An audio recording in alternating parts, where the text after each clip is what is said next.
Hey, finally good to be back again, and today we are going to talk about something very interesting.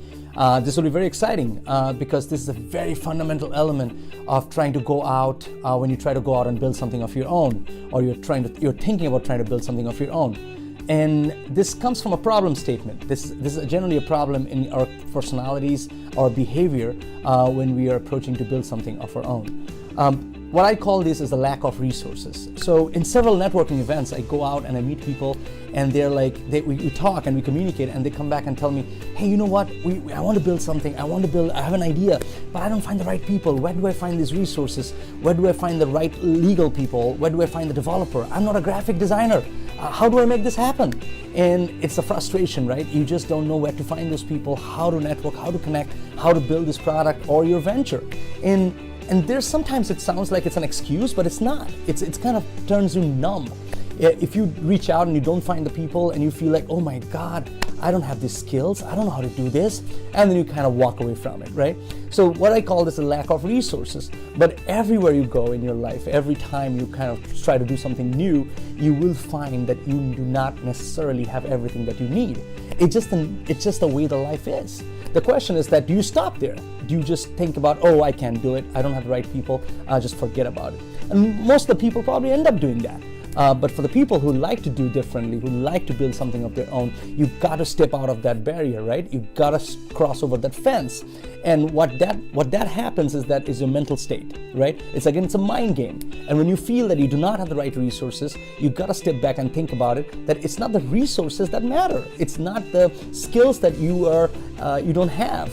It's just finding the right people, finding the right resources, that how do you engage them, how do you connect with them, and how do you make things happen. And that's what's called resourcefulness. So today we're going to talk about a little bit more about resourcefulness, right? So one key element of being resourceful is that you have to be open-minded. You have to kind of venture outside your boundaries, your limitations. You know what you do well, but you also know what you do not do well. And that's where the self-awareness comes also, right, in the picture. And you have to be self-aware that what you are not good at, and then you have to cross those boundaries. You have to step beyond that point and have to reach out. So you have to be open-minded. You have to reach out to people, you have to cross the barrier, and you have to figure out that what are the right key people, what are the right incentives, what are the right features that you have to reach out, and you have to make it happen. So once again, you have to be very, very open-minded. Another key element of being a great entrepreneur, or trying to strive to be a good entrepreneur, is to be imaginative, right? Are we imagining enough? Are we dreaming enough? And sometimes what happens is that we're limited by our thoughts, and you have to go beyond that thought process, right? And that's where the imagination comes in the picture. And ingenuity is a part of that. That if we are not imagining ourselves to be in that place, we will not pursue, we will not strive to get there. So it is very, very key element to be imaginative. And I feel that it gives me a lot of energy also. When I wake up in the morning, when I'm thinking about new ideas, and I'm imagining that I could be there, I could be in that place, I could be developing and building that, I'm shipping that out, people are using my product, and they're really telling me how great it is. I'm imagining in my head. What that does is builds that propensity for me to go out and kind of reach out and do things beyond my means. So that is a very key element of my success too. Now, how many times you have found a great entrepreneur or a great businessman being lazy? Procrastination. You will never see that. They generally do not sit back and watch things or listen and just do not feel like going out. They go beyond their wish sometimes. They feel like, okay, I gotta do this. This is the need that I have to pound the pavement, and I can't sit tight over here, right? So you cannot have that laziness, the procrastination piece completely out of the way, and you have to reach out and do things that you don't sometimes even feel like doing it. It's almost becoming a ritual, right? It's, again, as we talked in the last episode, it's like continuously creating the discipline of doing things again and again and pushing yourselves beyond that point where you feel that, oh man, I can't do it.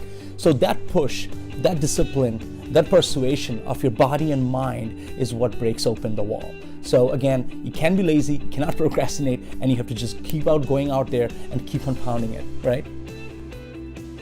And one last thing I'll talk about here is perseverance and persistence, right? And this is where you continuously keep on doing these things. How many times have anxiety motivated you? Have you ever tried that? That when you feel uncomfortable, when you feel that I do not want to do this and I'm not really fitting here, that's what triggers your motivation. Try to practice that. It's a mind game. And whenever you feel anxious, whenever you feel uncomfortable, whenever you feel that it's not going to happen, just turn the whole picture around and change the perspective and feel that, okay, that's not going to happen. That's going to motivate me to go out and do it for sure.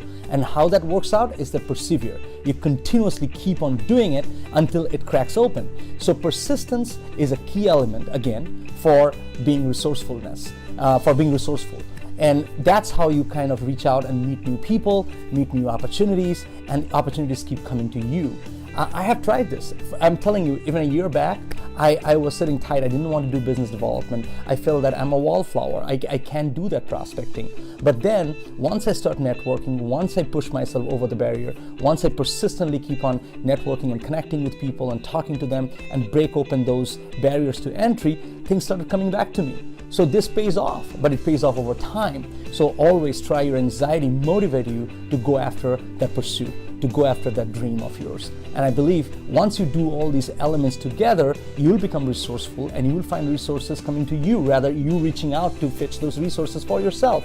So try it out, let me know how it works. And again, you can write these comments out here and we will find out some ways that every new ideas that come from all these people talking about it, I am eager to learn from them too. So once again, I hope you make some value out of this and also contribute to this thread, and we'll together make it happen.